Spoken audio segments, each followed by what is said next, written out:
How's it going, everybody? Before we get into today's videos, I want to ask you all to please hit that subscribe button if you haven't already. Ring that notification bell. Get updates when I post my videos. Like the videos. Comment your thoughts on the videos. Let me know how I can make them better. I want to make better content for you so that you enjoy it more and we both get something out of this experience on YouTube here. So anyway, as you probably saw from the title, today's video, we are going to talk about my top 10 TV shows of all time. Now, if you ask me, the TV industry with streaming and everything, it's kind of taken a downward spiral. Obviously, there's a few big shows that are still going on, but a lot of the shows that I find myself enjoying the most are kind of, I mean, there's a good mixture of shows from my past, like when I was growing up, some shows that I watched back then, and shows that are started when I was younger, but are still ongoing, which we'll get into a couple of those in this video.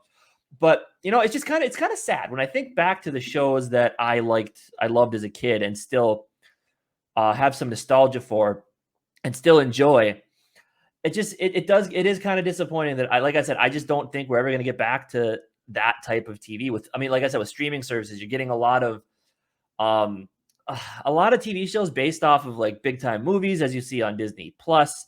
Obviously, there's good original content on Netflix, like Stranger Things and all that type of stuff as well. But just like station television, is going to be going away soon, I think. And it's kind of depressing because a lot of these studios do make good products and have made good products. But a lot of the stuff I see on the streaming services is just not really for me. So I wanted to step back into that nostalgia for this video. And like I said, go into the top 10 TV shows of my lifetime. So without further ado, let's jump in. Let's feel some nostalgia for these TV shows. We'll start off, as you can see, top 10 TV shows of all time. Starting off strong, a show that I very much remember from my childhood, Rugrats. Yes, as Rugrats, what an amazing show that Rugrats was. So you got, and this might be the first show I can recall myself being a fan of, honestly. Like Tommy, Chucky, of course, man, they were the boys. Phil and Lil, Angelica being the bully that she was. It was just, it was a really interesting look. It just shows about babies, of course, which I think Family Guy ended up kind of taking something from with Stewie. But it was such a phenomenal show with, it's just the adventures that these kids would have, and the parents didn't even know about it. It was all these adventures that would take place at their houses, and it's just, they made it into their own world. And man, this show, when I was thinking about this list, Rugrats came to mind in about the middle of it, and I'm just like, wow, it just brought back so many fond memories of my childhood.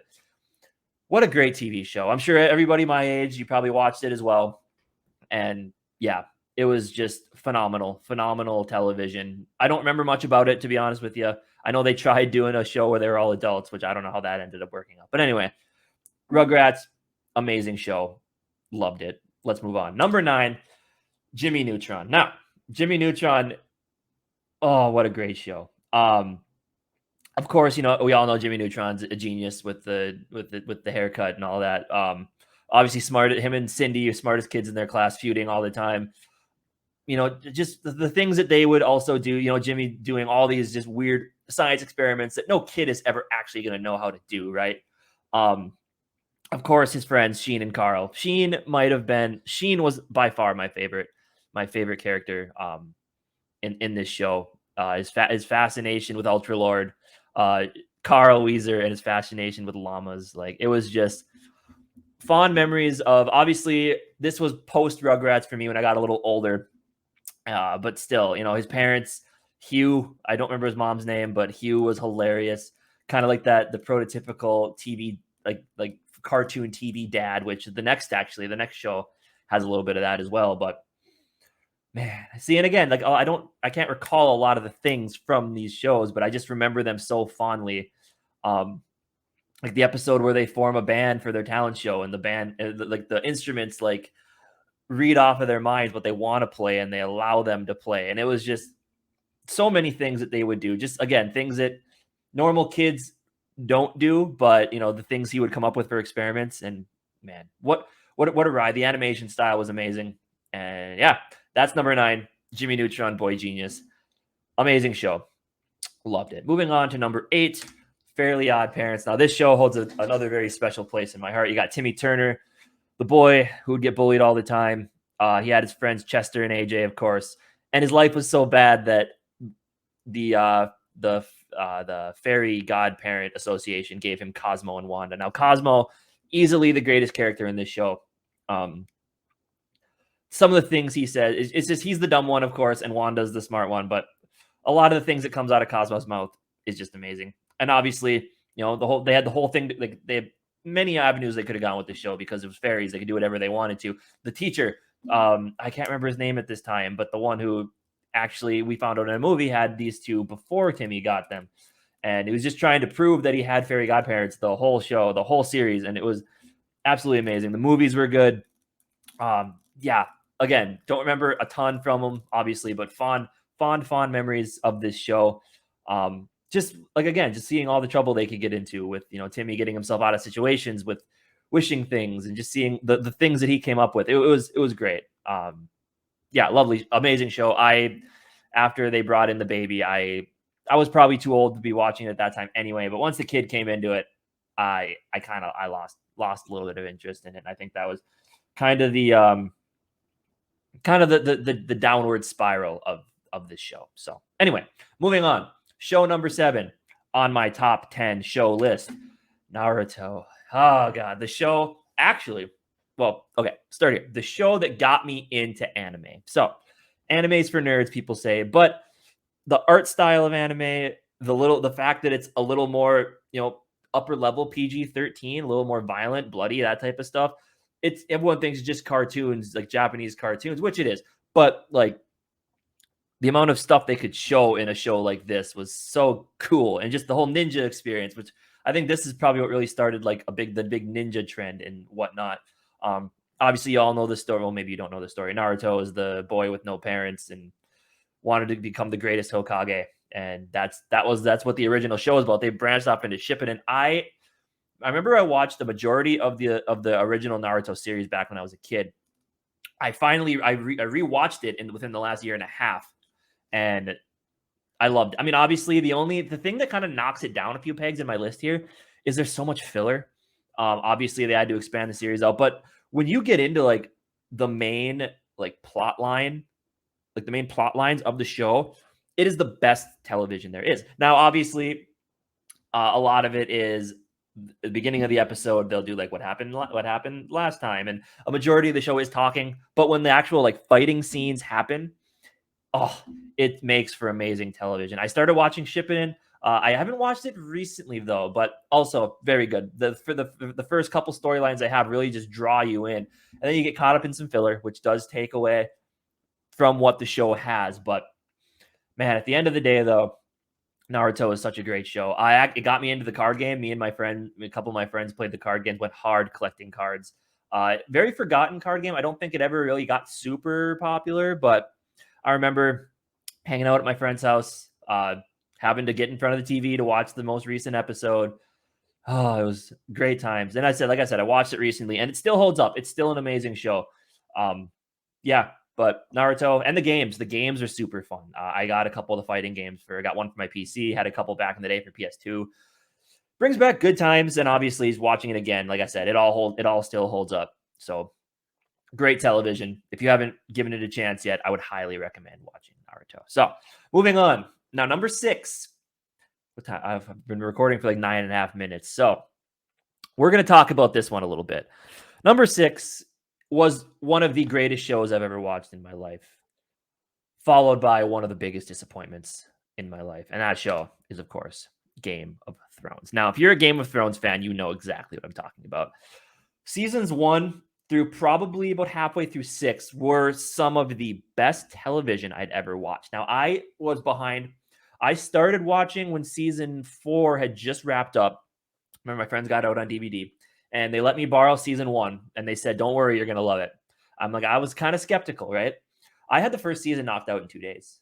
I had the second season knocked out 2 days after that. And it was so good television. The character building all throughout, the uncertainty if a character would be in the next episode as you're watching one. Poor Sean Bean. It was all such great television.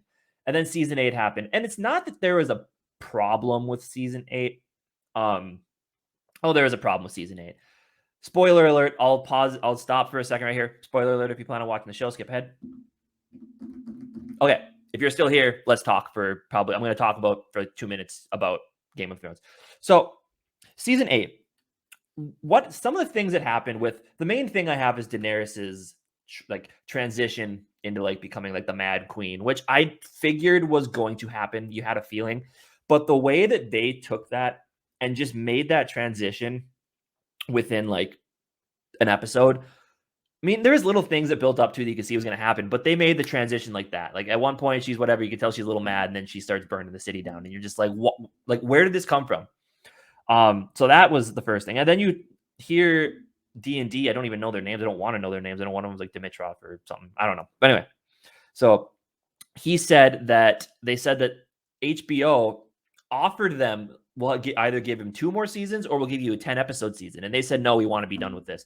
That to me is a big slap in the face to the fans who have stuck with your show since day one to want to hurry up because you want to do other things. People have been watching the show for 7 years. You had them 2 years. They built up this season 8, and it just, some of the episodes, like I said, character arcs were ruined. Tyrion, character arc, great. Ended up where he should have. Arya, hers was solid. They had the weird season 5, like faceless man thing, which she used to get vengeance for her family, which was cool. I liked that. That was cool. But at the end of the day, like, cool, whatever. You wasted time there. What else is there? Jon Snow. Jon Snow had the best ending. His was poetic justice in my mind. Ended up being over on the wall where he wanted to be. He never wanted to rule. So I like that. Had they made him be the king, I would have been like, that's fine too, because it's bad. That's his whole journey as well. He's never wanted everywhere he's been. He didn't want to be a bastard child, obviously. He just wanted to be on the wall protecting people. He never wanted to rule, but he was fit for it. He was a great ruler, and he kept getting pushed into these spots. Had they done that, that would have been a fantastic ending, but they didn't. But they still sent him over the wall, which was fine. If they had him killed or something, it would have been stupid for killing Daenerys and all that type of stuff, whatever. Cersei and Jaime had the word. Cersei was just this bitch, and you did not like her at all throughout the entire show. And then eventually, she dies cowering, which is like stupid. Well, that's not her character. Jaime Lannister, the guy, had this big character arc. He started, loving his sister as it was, and then, went on and he got better. You learned about him more, and he got better. At the end, you're like, yes, he's standing up to his sister. He's going to go fight. He might actually kill his sister. That would be cool. No, at the end of the show, he helps fight off the White Walkers and whatever. But at the end of the show, he ends up going back to his sister and dying with her, which totally just cuts his character arc off right there. And it was terrible. Sansa, everything with Sansa was good. Like Theon had a really cool redemption arc at the end of the show. It's just so spotty. Some things were great. Some things were terrible. Bran being the king at the end of the show was terrible. He said himself he was not fit to rule anything, being the three-eyed raven. And at the end, he's like, well, why do you think I came all this way? I don't know why you came all this way. Bran, the whole thing with Bran, to me, it was just mind-blowingly terrible. He should not have been king at the end. I get it, three-eyed raven, it makes sense, kind of. But at the end of the day, with everything that had gone on earlier, did not like it. So, God, it was just, I wish season 8 is what drops this down to number 6. If it wasn't for that, it'd probably be top 3, maybe top 4. But season 8 really just, it's out. I liked it at first, and then the more I kind of heard people talk about it, the more I'm just kind of like, yeah, that was not very good and very disappointing. And I'm bummed. But anyway, rant over. Thanks for listening. Hope you didn't click out of the video at this point, but let's move on. Let's move on past Game of Thrones. I love you, Game of Thrones, but I hate you at the same time. We'll see how House of Dragon, and I don't have high hopes, but for Snow, I have high hopes. So let's see. Moving on. All right, number 5, Drake and Josh. Now this show, I rewatched this a couple years ago, but this show is my childhood. The brothers, obviously, Josh got fit, and he's still fit. Drake, we know what happened with Drake. Things kind of went off the rails a little bit. But man, just these two, one of them's the cool rock star. The other one's kind of the chunky nerd. And they ended up, and my parents ended up getting married, ended up becoming stepbrothers. And the things that they would do, obviously they got themselves into a bunch of trouble.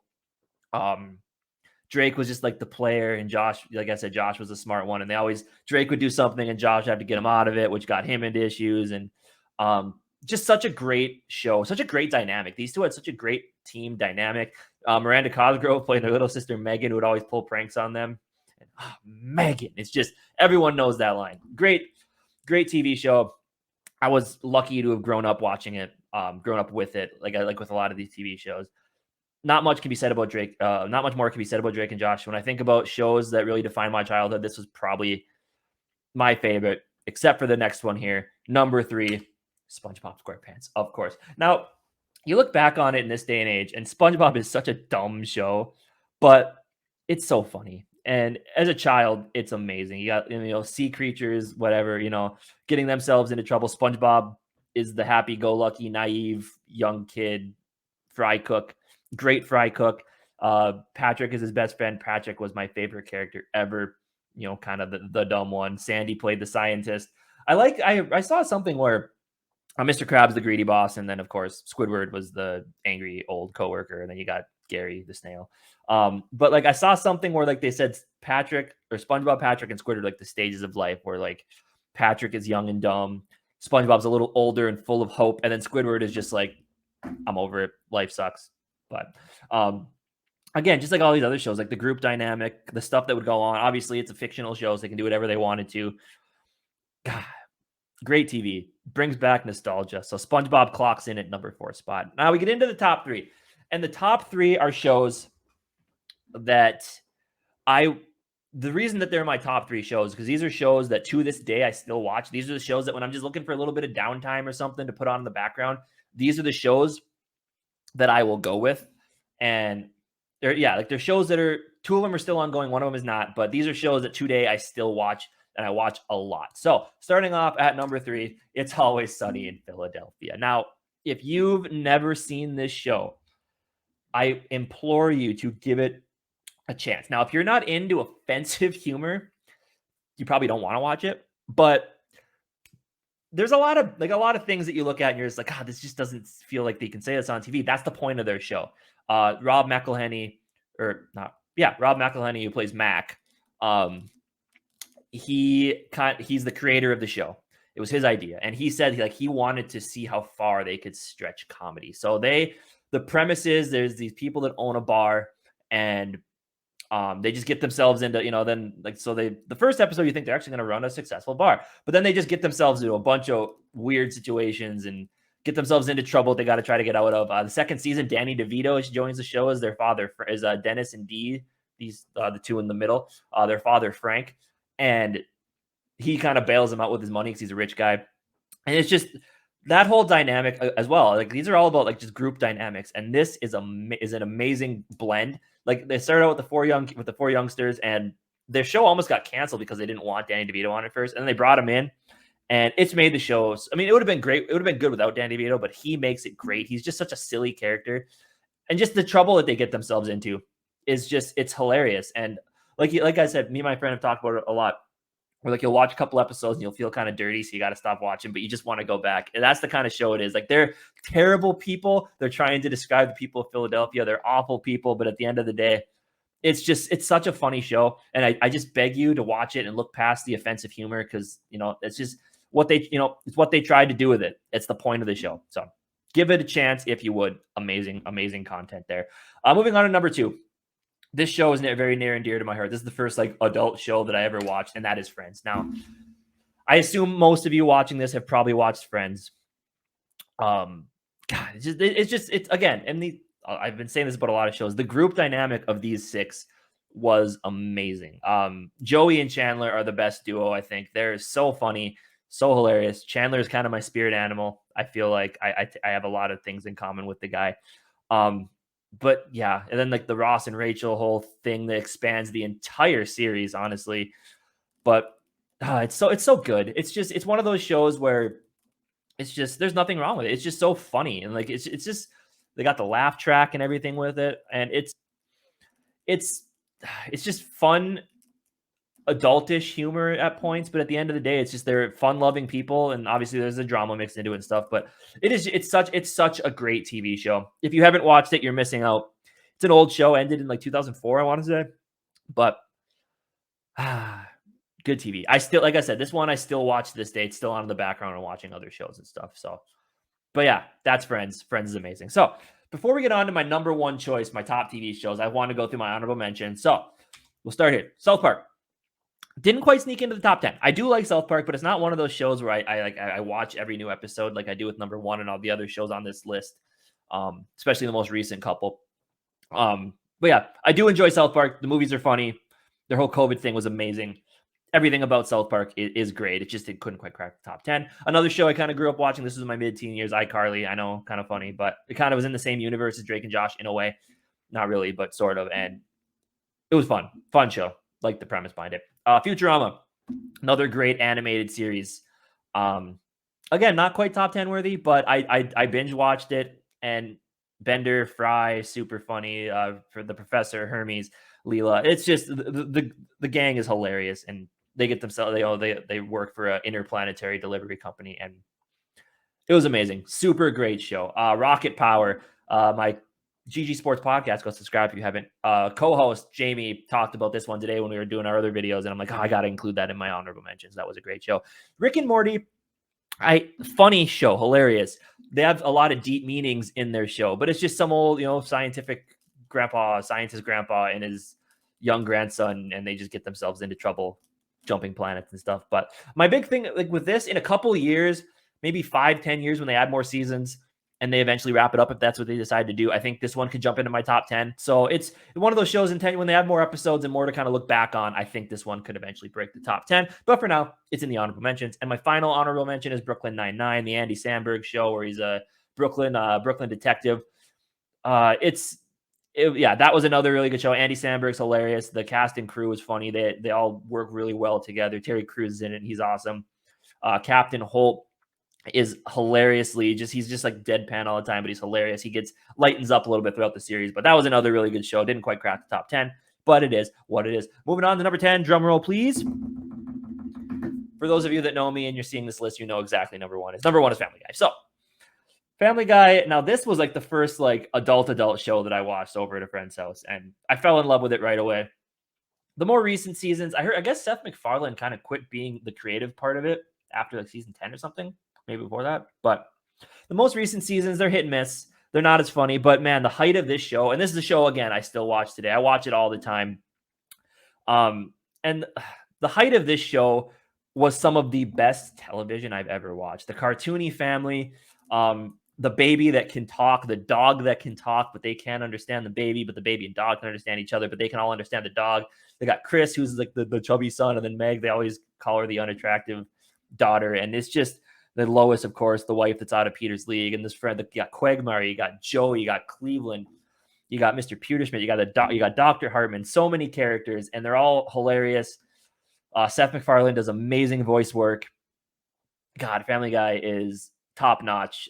The height of Family Guy was top notch. It's still funny. There's still the cutaways are what make Family Guy what it is, and they still have good cutaways even today in the show. So Family Guy, for me, number one TV show in my lifetime of all time. And that's that. So that was my list. Now, as I said, a lot of these shows, just so much nostalgia, a lot of things that I still watch today. Like I would probably not be able to watch Rugrats, Fairly Odd Parents, Jimmy Neutron, or SpongeBob today. It just wouldn't do it for me. But the fact that those shows are such a part of me growing up makes them absolutely amazing. So that will do it for my top 10 TV shows. Leave a like if you enjoyed down in the comment section. Let me know what you think of my list. Let me know what your top 10 TV shows are down in the comment section. Like I said, again, please hit that subscribe button if you haven't already. Ring that notification bell, get updates on my videos, and I will see you guys in the next video.